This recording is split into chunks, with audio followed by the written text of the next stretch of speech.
Bonjour à tous, je vends la mèche, nous sommes bien dans Combat Futur, le podcast au pluriel de son commandement. Essayons d'être détonnants et impétueux en ouvrant la brèche du sujet explosif. On parle souvent drone, robots, mais revenons à des fondamentaux avec le lieutenant-colonel Guillaume, chef du groupe GEN 1 du groupement Mobagester de la STAT. Mon colonel, bonjour. Bonjour mon lieutenant. Donc le groupement Mobagester, mobilité signifie mobilité et agencement de l'espace terrestre. C'est un groupement dans lequel vous allez trouver différents groupes. Donc le groupe GEN 1, Génie 1 numéro 1, dont je suis le chef. Le groupe Génie numéro 2. Le groupe NRBC, qui est donc chargé de tout ce qui est nucléaire, radiologique, bactériologique, chimique. Et le groupe Mobilité, en charge de tous les matériels mobilité de l'armée de terre, de la moto au camion, mais pas blindé, tout ce qui n'est pas blindé. Voilà. Alors, au GEN 1, vous vous occupez de quoi en particulier? Alors moi, je m'occupe de tout ce qui est mine, explosifs de manière générale, donc ça entend tout ce qui est tous les explosifs utilisés dans le génie, et notamment les explosifs d'effraction. Destiné à l'effraction chaude. Et je m'occupe également de tout ce qui est matériel EOD, donc pour nos démineurs. Alors EOD, c'est... EOD, Explosive Ordnance Disposal.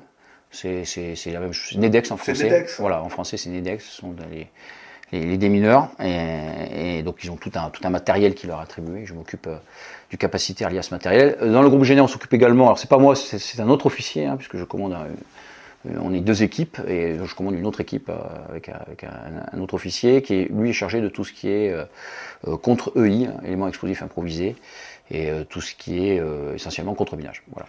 Alors comment vous êtes tombé dans l'explosif et d'ailleurs le terme est-il exact? Les explos, qu'est-ce que c'est? C'est fait avec quoi? C'est pas de la mune, c'est quoi? Non, alors l'explosif c'est de la matière énergétique. Alors la définition exacte, c'est un composé chimique qui peut être solide, liquide, même gazeux, qui va se décomposer en une fraction de temps extrêmement courte, quelques millièmes de seconde, et qui en se décomposant va générer une quantité très élevée de gaz à une température très élevée. Par exemple un kilo de TNT, qui est vraiment un explosif de base, ça fait plus de 900 litres de gaz avec plus de 3000 degrés, voilà, pendant un temps de quelques millièmes de seconde. Donc on peut imaginer que vous avez fait des études d'ingénieur Alors moi je suis diplômé technique système d'armes, donc à ce titre, oui, j'ai fait des études d'ingénieur. Mais bon, après la pyrotechnie, moi j'ai fait des études d'ingénieur en génie mécanique. Mais la pyrotechnie, c'est quand même quelque chose d'à part qui s'apprend beaucoup sur le tas. Donc voilà, après moi j'ai servi au 13e régiment de génie et le hasard a fait que, alors, vous savez, dans le génie vous avez différents aspects, vous avez l'aide au déploiement, la mobilité, etc., la contre-mobilité. Et moi le hasard a fait que j'ai toujours servi dans des unités de combat où on faisait de la contre-mobilité, donc du minage ou du déminage. Voilà. Donc toute ma vie militaire dans le génie, je n'ai fait que de l'explosif. Alors vous avez utilisé un terme, mine.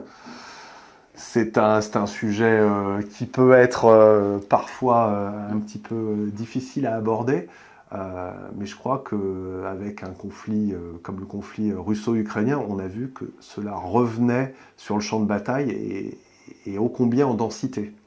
Alors tout à fait, les mines sont l'artifice favori pour faire de la contre-mobilité, donc c'est à empêcher l'adversaire de rentrer dans son terrain ou de lui imposer, de le cloisonner pour qu'il prenne un itinéraire qu'on veut lui imposer. Il n'y a pas beaucoup mieux qu'effectivement la mine et les lignes de mine. Alors les mines ont été, les recherches sur les mines et l'évolution des mines s'est arrêtée au début des années 90. Tout simplement parce qu'on avait à la fois un corpus normatif qui n'était pas favorable, le traité d'Ottawa, le protocole numéro 2 qui impose la discrimination. Alors, imposer la discrimination sur une mine, c'est-à-dire qu'elle a une durée de vie? Alors, non, ça veut dire qu'elle ne peut pas détonner ou fonctionner sur une cible pour laquelle elle n'a pas été conçue. Donc, par exemple, Ottawa nous a contraint très grossièrement et très simplement à supprimer les mines antipersonnelles. Donc à partir de là, il ne restait plus que les mines anti-chars. Et le protocole numéro 2 impose aux mines anti-chars de discriminer que la cible, c'est bien justement un véhicule blindé, un char. Et pas un bus, un véhicule. Voilà. Alors ça a des conséquences parce que les mines anti-chars étaient piégées avec des dispositifs d'anti-relevage. Si un fantassin adverse voulait la relever, elle explosait. Et ce genre de dispositif, voilà, on est sur des zones assez grises, et notamment normalement le protocole qui impose la discrimination peut empêcher un certain cas d'anti-relevage. Enfin, il est autorisé avec les mines de nouvelle génération qui s'auto-neutralisent au bout de 45 jours, puisque c'est des délais qui sont imposés aussi. Donc voilà, donc tout ce corpus-là normatif de plus en plus lourd, auquel la France a souscrit par des traités, Ottawa, Montréal, etc., donc impose une restriction, parce qu'une difficulté technique sur les mines, voilà, qui de fait rendait l'objet plus complexe. À côté de ça, les interventions militaires de ces dernières années, c'est quand même des interventions un petit peu de type corps expéditionnaire, avec des opérations de vive force, puis une mise en place pour une interposition, et donc on défend pas notre territoire, on va dans les territoires adverses ou alliés, bref, et on met une opération militaire plutôt offensive, pas défensive. Et la mine, c'est quelque chose qu'on pose quand on est en défensif. Et puis enfin un troisième aspect, les consciences qui s'éveillent. Et c'est vrai que les mines, par les dégâts qu'elles peuvent faire après sur le champ de bataille, si elles sont laissées sur les populations civiles, c'est devenu quelque chose de plus en plus, de moins en moins accepté, on va dire. Voilà. Donc ces trois phénomènes-là, ces trois lignes-là, ont fait que le marché de la mine, les évolutions, sont petit à petit tombés dans, peut-être pas dans l'oubli, mais en désuétude. Voilà. Et donc les industriels ont plus ou moins arrêté leur copie à partir des années 92-93. C'est les derniers moments où les gros industriels européens arrêtent la production et donc la recherche sur les mines. Alors il y a une exception, c'est l'Europe du Nord avec la Finlande, qui par son histoire, notamment la frontière qu'elle a avec la Russie, plus de 1300 km, mais surtout son histoire, puisqu'ils sont déjà confrontés aux Russes en 39, voilà, la guerre d'hiver, puis la guerre de continuation derrière en 40, et puis après l'arrivée des Allemands, les Russes se sont retirés du sud de la Finlande.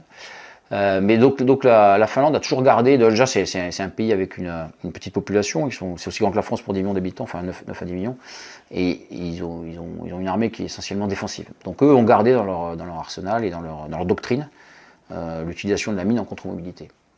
Et donc ils ont un industriel, un Forsyth Défense pour pas le nommer, qui lui a continué à fabriquer et à innover des mines. Ce qui fait qu'aujourd'hui ils ont créé c'est les seuls à avoir créé vraiment de manière industrielle des mines, enfin en Europe, en Europe, avoir créé de manière industrielle des mines dites intelligentes, c'est-à-dire qu'elles communiquent entre elles, on peut activer, désactiver à l'envie des couloirs, et avec des performances quand même très élevées.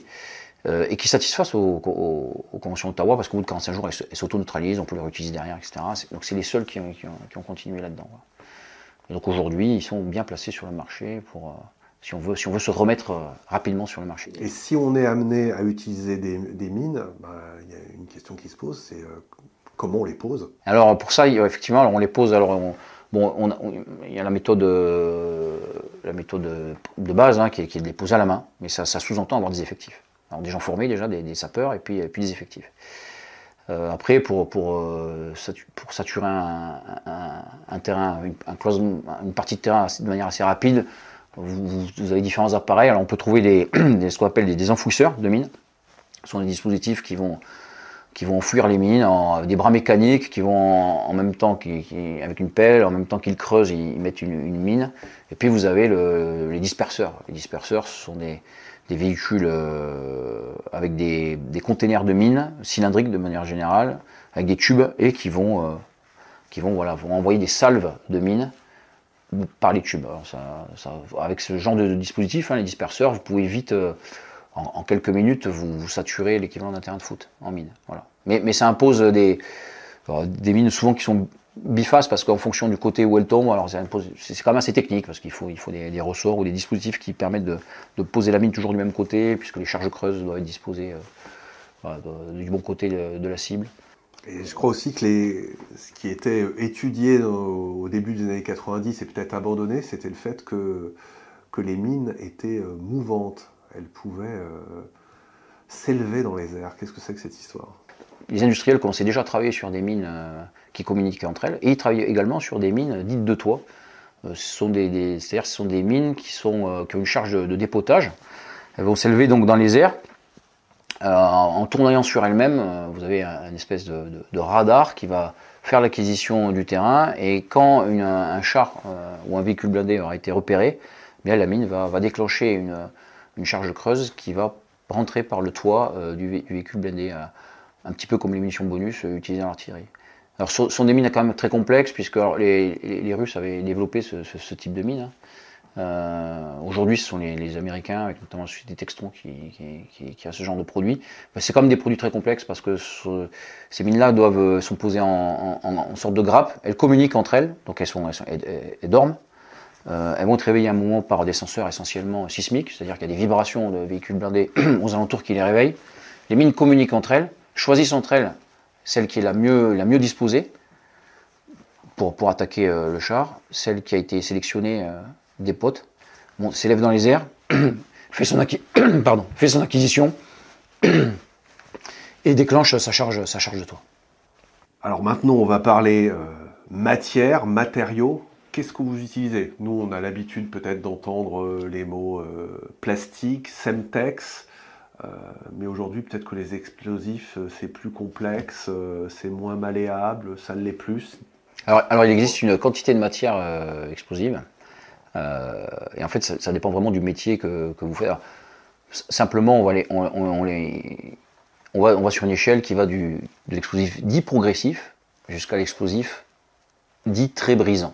Et on a tout un curseur qui va se balader entre l'extrémité gauche de cette échelle, qui est le progressif, et l'extrémité droite, donc le très brisant. Alors le plus progressif de tous, c'est la poudre noire. Donc c'est un explosif assez lent et qui va avoir un gros dégagement gazeux.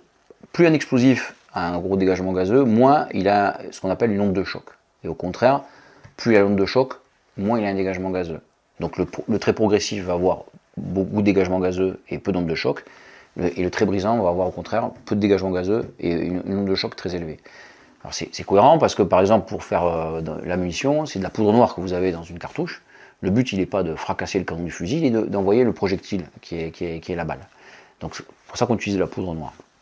A contrario, quand vous voulez faire de la destruction d'ouvrages d'art, eh bien vous n'avez pas besoin de gaz, hein, vous avez besoin d'un effet de brisance, d'onde de choc, et donc vous allez utiliser du très brisant. Vous avez un monde intermédiaire qui est notamment le monde des carrières, où les gens vont utiliser des explosifs qui vont concilier les deux effets, puisque dans une charge, dans un puits de carrière, on va utiliser à la fois ce qu'on appelle une charge dite de pied, qui va être un très brisant, qui lui va fracturer la roche, et au milieu de votre puits, vous allez mettre une charge dite de travail, qui va être, elle, une charge plutôt progressive, qui va avoir pour fonction de mettre du gaz dans la roche que vous venez de fracturer par la charge de pied. Voyez, donc vous mixez ces effets-là en fonction du besoin que vous voulez avoir. Voilà, donc ça c'est les généralités sur l'explosif. Alors après, pour revenir sur les matières, tout type de matière est possible, que ce soit du solide, comme vous venez de citer là, le plastique, le Semtex également, qui est de l'explosif en plaques. Vous avez des matières, dans les carrières, ils utilisent énormément d'émulsions, ce sont des espèces de pâtes qui se mélangent entre elles. Et puis vous avez de la poudre, on vient de parler de poudre noire, vous avez même du gaz, hein, l'oxyde de propylène, qui est utilisé qui est un explosif à effet de souffle augmenté, et qui est utilisé pour certaines fonctions particulières comme le bréchage pyrotechnique. Voilà pour les différents matériaux. Alors dans l'armée, on a essentiellement du brisant, du très brisant, hein, donc l'Exomax B, hein, qui est ce qu'on appelle le PEM, le pain explosif malléable, c'est un explosif qui s'appelle l'Exomax, qui est fabriqué par Orenco, qui est du très brisant, hein, sur des vitesses de détonation de l'ordre de 7000 à 8000 m/s moins 1. Vous avez les Semtex qui sont des très brisants. Voilà. Dans l'armée, on utilise essentiellement des très brisants, puisqu'on est sur de la destruction. Et qui utilise ça au sein de l'armée? Oui, c'est le corps du génie qui va avoir dans sa trousse à outils différents explosifs pour exercer toute l'étendue de ses missions. Voilà. Alors, il y a un explosif, on va dire, courant, commun, qui est voilà, ce dont je viens de vous parler, hein, le pain explosif malléable, hein, l'Exomax. Voilà, qui est l'explosif de base, hein, qui est un très brisant. Et puis après, certaines unités, notamment les démineurs, hein, les EOD, vont avoir à leur disposition tout un panel d'explosifs pour faire différents travaux. Alors malgré tout, dans les unités classiques, on commence à voir arriver d'autres explosifs, notamment comme le Primachite 1000, qui est un explosif en bande, hein, qui va être utilisé dans le cadre de l'effraction chaude. Hein, donc c'est des espèces de scotch explosifs qu'on va coller sur une porte, par exemple. Et qui va s'intéresser simplement à la porte sans abîmer plus que ça. Voilà, qui va faire exploser la porte. Alors attention, après, il y a des distances, on doit se trouver à certaines distances de sécurité. Voilà, donc vous avez ce scotch-là auquel vous raccordez de la peintrite. On utilise beaucoup de ce qu'on appelle du cordeau détonnant. Donc c'est une espèce de tube dans lequel vous avez de la peintrite. Voilà, et donc avec ça, vous amorcez les charges d'Exomax, de PM, vous amorcez le Prima-Sheet 1000 que vous allez trouver dans la bande d'explosifs autocollante, le fameux scotch autocollant. Enfin, bref, vous pouvez amorcer des tas de choses, quoi. Des charges de découpe également, enfin tout est possible, quoi. Alors mon colonel, vous venez de me parler d'explosifs solides.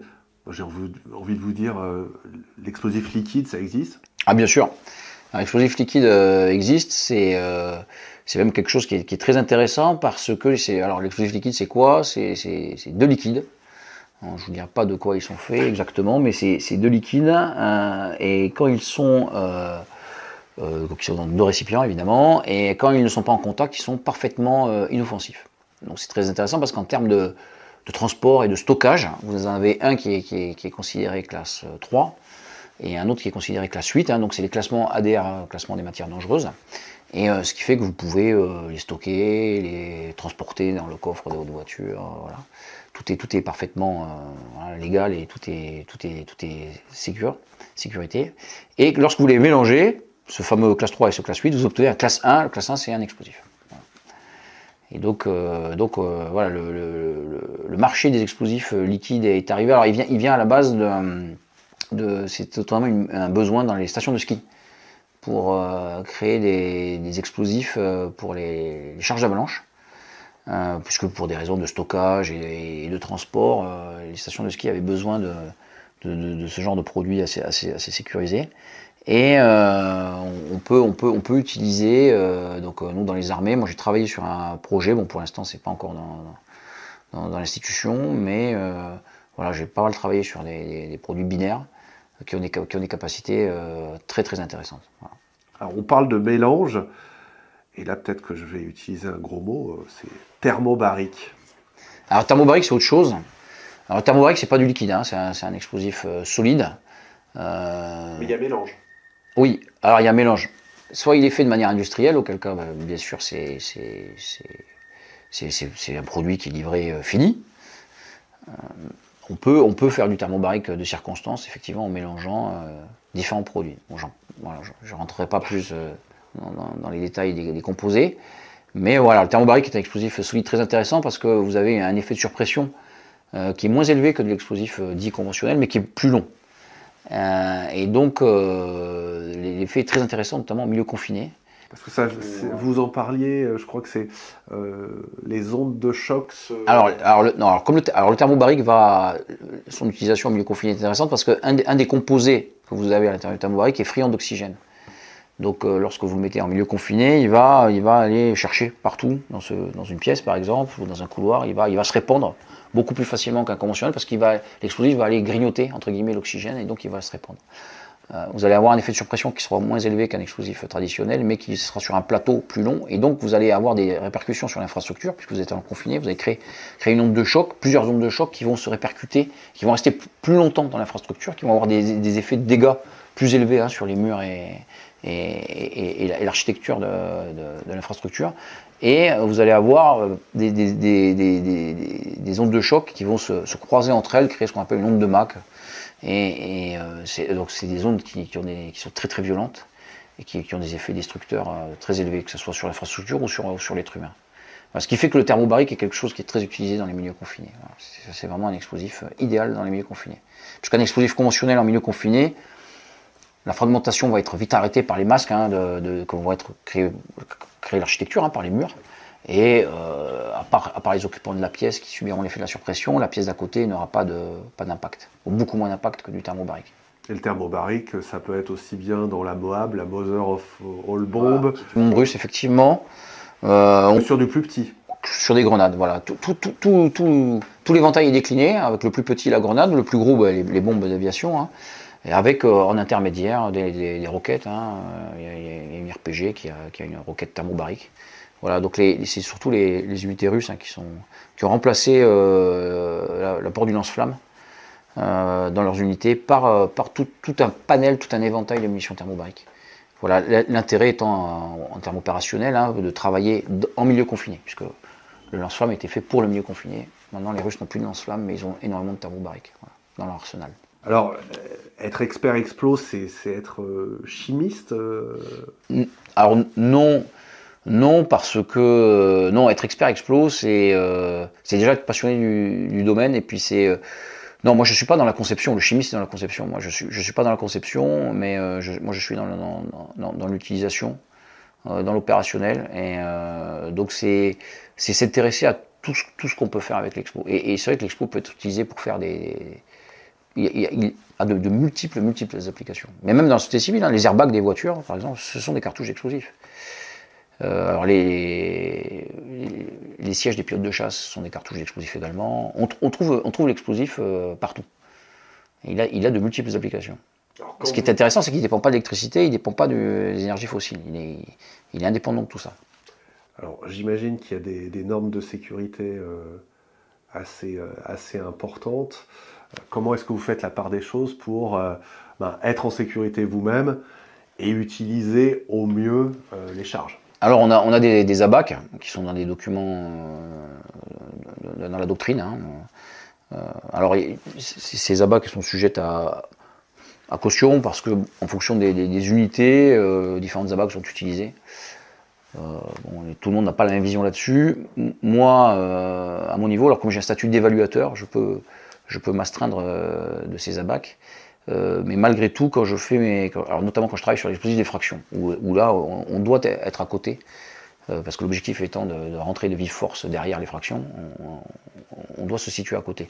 Donc pour se situer au bon endroit, il y a une connaissance à avoir, il y a des angles particuliers où vous allez éviter, ou du moins minimiser la potentialité et la probabilité de recevoir de la fragmentation.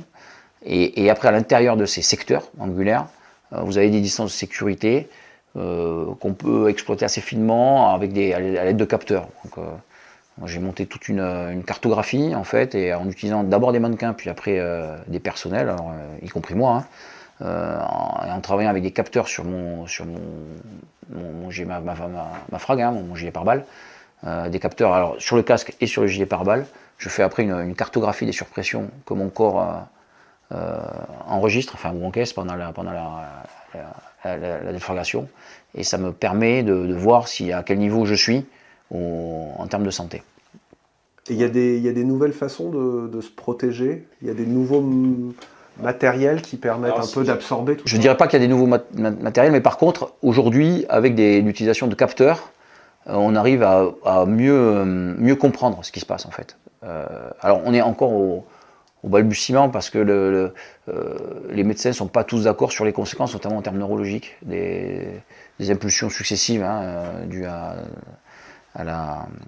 aux déflagrations, mais on arrive en tout cas à mieux comprendre ce qui se passe, et on arrive à trouver les cartographies assez fines où on peut se mettre afin de minimiser la fragmentation, je viens d'en parler, mais également les ondes de choc et éviter ce qu'on appelle les coïncidences d'ondes de choc quand il y a des réflexions et que ça crée ce qu'on appelle une onde de Mach, qui est une troisième onde, qui multiplie les réflexions des ondes de choc. Donc on arrive aujourd'hui à dresser alors c'est assez technique comme sujet, mais on arrive aujourd'hui à dresser des cartes assez fines où se mettre. Voilà. Et surtout on suit maintenant les personnels, parce que grâce à ces capteurs, on sait que si quelqu'un a pris par exemple une onde de choc assez forte à un moment, eh bien on va attendre plusieurs jours avant de le remettre sur une situation où potentiellement il reprendra une onde de choc. Un petit peu comme les KO par exemple aujourd'hui au rugby ou dans les sports de combat, où quelqu'un qui a pris un KO sur un terrain de rugby, il peut pas refaire le match, il arrête le match, et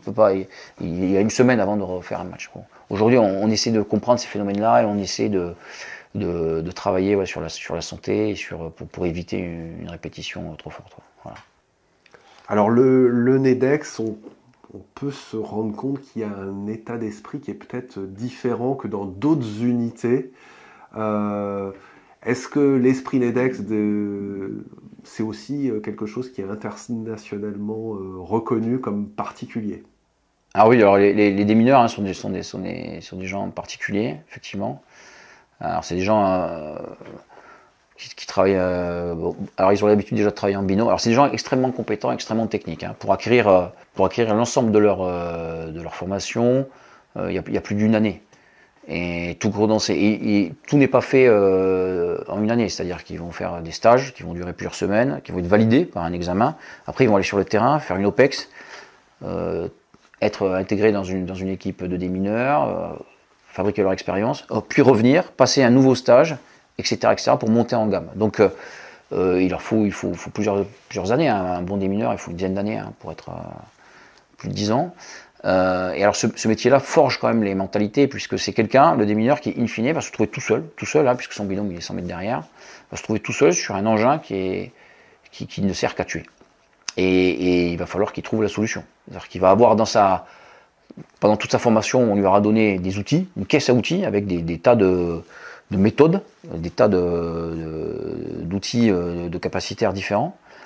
Et il va devoir être confronté à ce problème, il est tout seul face à cet engin qui est destiné à le tuer.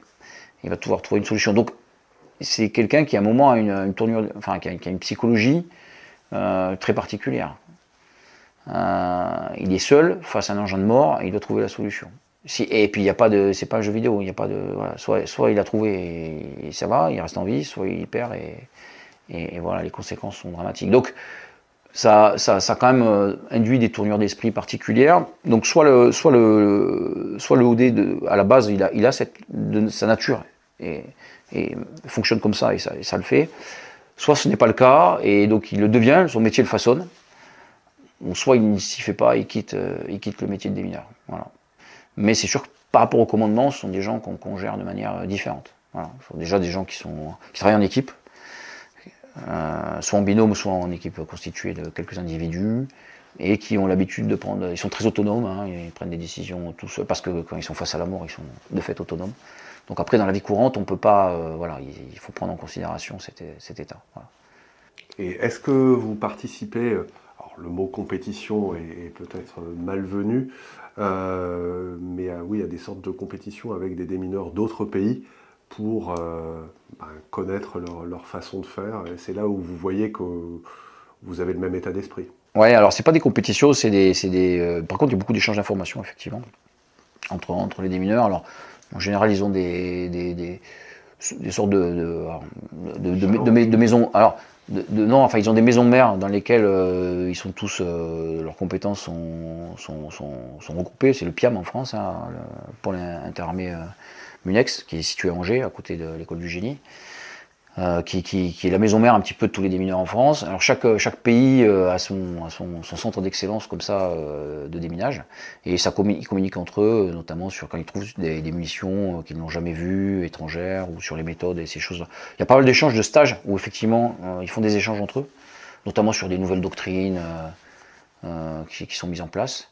Et c'est lors de ces échanges, de ces occasions-là qu'effectivement il peut y avoir des petits challenges entre eux, mais c'est pour progresser. Hein, c'est pour que c'est pas une compétition où il y a un premier et un second. Hein, c'est une émulation pour arriver à. C'est un métier de passionné et les gens vont se former toute leur vie. C'est-à-dire toute leur vie. Une fois qu'ils sont des mineurs, très bien.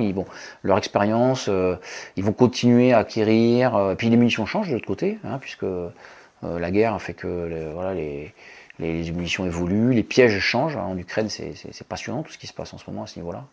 Et donc les démineurs communiquent entre eux, puis acquièrent, voilà, et rattrapent les. C'est toujours pareil, c'est la flèche et l'épée constamment. Quoi. Enfin, la flèche, pardon, et le bouclier. Alors, parlons imprimante 3D, parlons robot, parlons IA. À chaque fois, ça revient. Est-ce que un de ces éléments, vous est utile aujourd'hui ? Bon, la robotique, elle est toujours présente dans les mers, parce qu'on a la robotique OD, hein, ça fait très longtemps que les démineurs utilisent des robots qui vont avoir, parce que quand le risque est avéré et quand le terrain le permet, c'est mieux d'envoyer un robot qui ne risque pas la vie d'un homme. Donc les démineurs ont toujours utilisé la robotique pour faire ce qu'on appelle des cartographies radio X, hein. Et puis même pour tirer pour utiliser ce qu'on appelle des disrupteurs ou des dearmeurs, hein, qui sont des dispositifs qui vont essayer de briser la chaîne pyrotechnique que vous allez trouver dans un colis piégé. Donc la robotique EOD, elle existe depuis toujours. Alors elle s'améliore aujourd'hui, les robots, comme tout le reste, hein, les robots ont des capacités de franchissement plus élevées, des autonomies supérieures, voilà, des optiques mieux, etc., etc. Bon, ça reste somme toute assez classique. L'emploi est toujours le même, sauf que le robot est mieux. Par contre, l'imprimante 3D modifie un petit peu les choses, puisque on peut maintenant... alors ça, c'est plutôt du côté des mineurs. Hein. C'est devenu très facile maintenant de modifier une munition, d'en créer une, de jouer avec tout ça et de créer. L'imprimante 3D va permettre de créer des pièges, notamment, enfin des goupilles, des allumeurs, tout un tas de dispositifs qui vont permettre de modifier une munition et de la détourner de son emploi premier pour en faire, par exemple, un EI ou des choses comme ça, quoi. Voilà. Donc l'imprimante 3D est de plus en plus utilisée. Ouais. Et en ce qui concerne l'intelligence artificielle? L'intelligence artificielle, pour l'instant, elle n'est pas aussi vicieuse que l'homme. Donc, pour l'instant, ça viendra peut-être, mais il n'y a rien de pire qu'un... Non, l'être humain est capable de faire des choses, pour l'instant, enfin, en termes de piégeage, hein, en termes de... que l'intelligence artificielle, pour l'instant, n'arrive pas. Merci, lieutenant-colonel Guillaume, chef du groupe Génin de la STAT. Merci à vous. Ne fulminons plus et j'espère que nous avons déminé un grand pan du sujet. Restons les bouts de feu de l'innovation et retrouvons-nous, ni trop chargés ni inertes, pour un prochain combat futur.